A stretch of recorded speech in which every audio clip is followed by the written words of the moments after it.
लागत सरवा के बाप मरल कानू बड़े बड़े चिल्लाते आवता।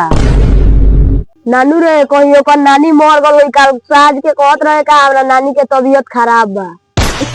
लागत तो अब दही चूड़ा खाए के मिली। बवाली रे हैप्पी न्यू ईयर। अरे साला हैप्पी न्यू ईयर सॉरी। हमरा कहे के मतलब बनू कि नया साल मुबारक बाड़े। ओ हमरा लागला कि तो नानी मर गई भी, ओइसे इतना बोरे बोरे दौड़ के आवत रही। देख ले बवाली समझा ले एकरा के, ना तो नया साल के दिन 20 किलो गिलास गिर जाई जा।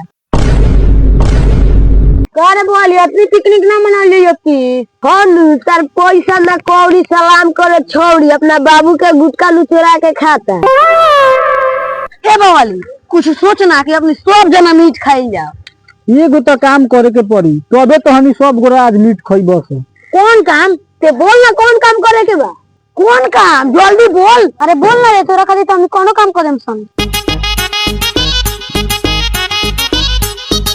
अच्छा ठीक बा, हमारा मैदान लागल बा, चलो सो हमार गार धो दियो सो। तब भाई हम ना खाएम, हमार माई सवेरे ठेकुआ बनैले रहल, हम खा के आइनी। हमहू ना खाएम बवाली, हमरा घरे खिचड़ी बनल रहल त खा के आइल बानी। नानू रे बवाली ते कुछ दोसर सोच। लागत तो हनी के बाप हमरा के कमा के दे देले बारे जे तो हनी के मीट खियाई हम। क्या रे बवाली झाट झोकरे वाला बात मत कर। तोरा बाबू के दहेज में कोई गो साइकिल मिल रहे? 2 गो मिल रहे। तो चल एगो बेच दिया, बेच के मीट लिया बोलिया।